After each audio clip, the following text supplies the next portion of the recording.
This is Robert from MARETweb Project, and it is June 16th, 2019, and this is the second installment related to the CBT client assessment results.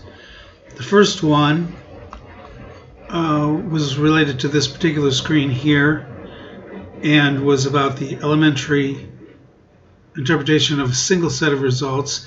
This video is going to be about the multiple results interpretation, a little more advanced stuff. Now, it was explained, this particular part of the screen, defense mechanism, is explained in the first video. Go back and review that if you need it.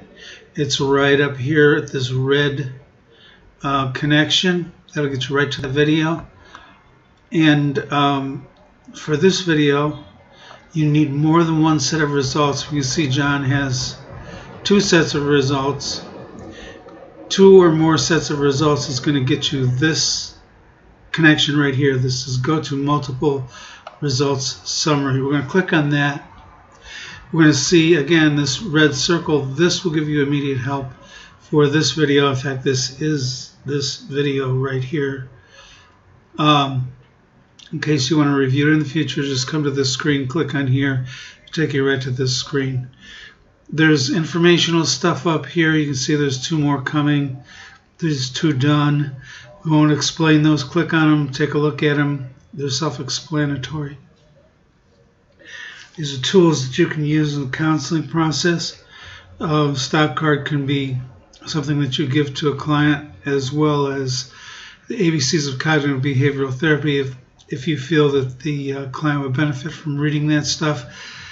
I really believe that with cognitive behavioral therapy, a client should be educated with as much information as possible about not only their condition, but the concept of CBT itself. There are some clients, some problems that CBT is very good at resolving, and there are other things that probably don't work so well. That's going to have to be stuff that you figure out on your own, because different people, different situations will result in variances. So we're on the multiple results screen. As you can see here, multiple results summary.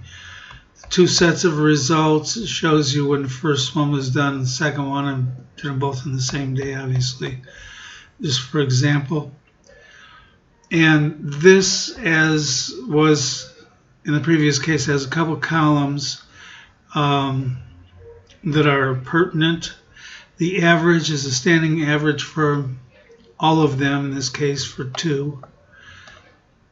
And it's going to show you where that average is at or above 4, scale running from 0 through 10. So 4 is the number where the breach occurs. It's the lowest level where a breach occurs. The standard deviation. Now, one of these days I'm going to do a video on mathematics, and you can watch it if you want, skip it if you want, but I need to define all these terms so that as we continue to encounter them, they make sense to you.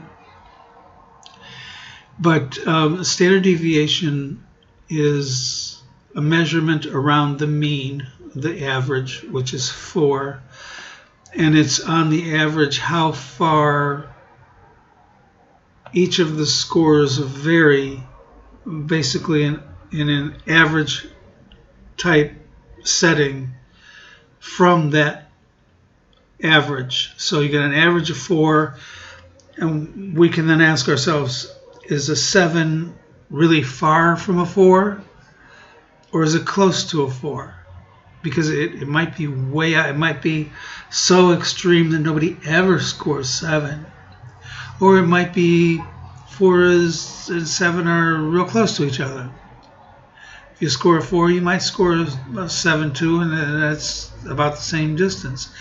So standard deviation tries to tell us where, in this particular case, the range is 1 standard deviation below, 1 standard deviation above the mean, which statistically consumes about 68% of all scores on a normal graph. So the boundaries of -1 plus 1 standard deviation will give us a shot of 2 out of 3. So, and here you can see that it's 3 points because the standard deviation is 1.5. Down here is 0.5. So the standard deviation shows us a variance that's kind of important. Here, 66% of the time, you're going to score between a 1 and a 2. Here is between 1 and a 4. So this one moves around a little bit more for this person. So basically the range covers about 68%. 2 out of 3 scores will be in that range. And we can see that range itself includes a score that is elevated above 4, so it's also going to be highlighted. Scores are represented here, score details are represented in both formats. What I mean by that is we're going to look at the elevation of average scores, and then down here we're going to look at the elevation of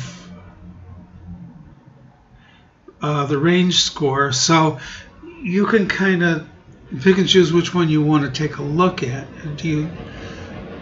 Is it more important for you to look at a range, or is it more important for you to look at the exact average? You have to make that decision. There's no right or wrong. You can look at both of them. You will find that sometimes the scores won't be the same, like catastrophizing here falls in both. Sometimes it'll fall in one, but it won't fall in the other.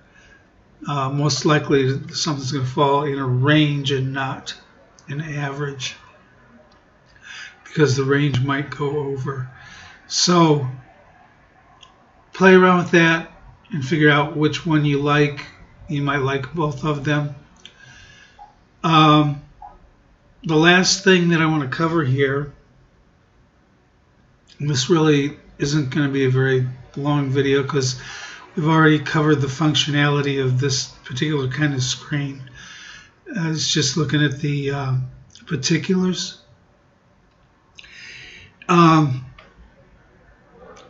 This particular screen contains advanced Socratic questioning.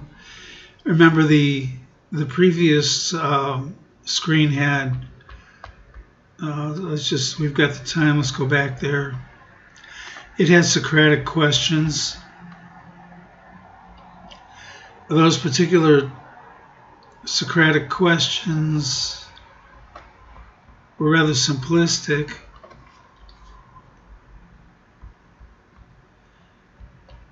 If you remember, there's actually space here for the person to fill it out on this sheet.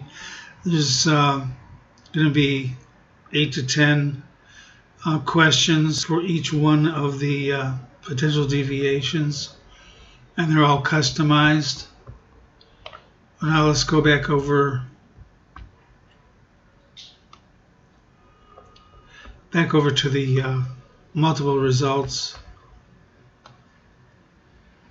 And I really do highly recommend that you use this on a very regular basis, every 2 sessions, every 3 sessions, something like that.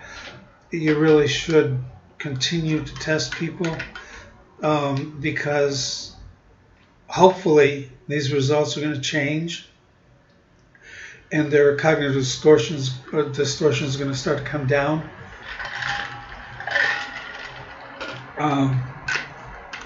If they don't, the person's not making any progress. And if they do and you're not retesting, then you don't know. And you may still continue to be working on an issue that's not really an issue anymore. So here's the Socratic questions for the advanced stuff. As you can see, it's laid out a little bit differently. There's going to be 8 of them. They're progressive. They're designed to be answered and documented in a notebook or a diary or on paper somehow, on computer, whatever. But you can't really answer these questions here very simply. These questions are going to take some thought. They're going to take some real calculation on the person's behalf to figure the answer out to some of these. And it's figuring the answer out to these that will help them resolve their cognitive distortions. If a person's not willing to put the time into this, then they're just simply not going to get past this distortion. If they are willing to put the time into it, they will begin to recover from it, because they're going to begin to recognize the distortion and learn to defeat it. So we're not going to go through each of these questions here. You should become familiarized with this before you actually hand it out to someone, and you should go over the results that are produced with that person. Now, eventually, I foresee this as being something that's computerized, so that a person can answer these questions and continue to add to these results at home, wherever they are, at work, on pad, on their tablet, on their smartphone, wherever they're at. They'll be able to continue to add to this, and you'll be able to pull it up and actually see what they're doing. And this will be a real point of evaluation for the specific client and their cognitive distortion healing. So any questions, comments, or whatever, let me know. And I would appreciate it if you would like this video, subscribe to this channel, and pass this information along in whatever kind of social media you use that you feel is appropriate to pass along. The more hits we get, the higher things rank, and the more this particular system advances in the counseling place. So that's all there is for now. And if you have any more questions regarding these issues, please forward them to me.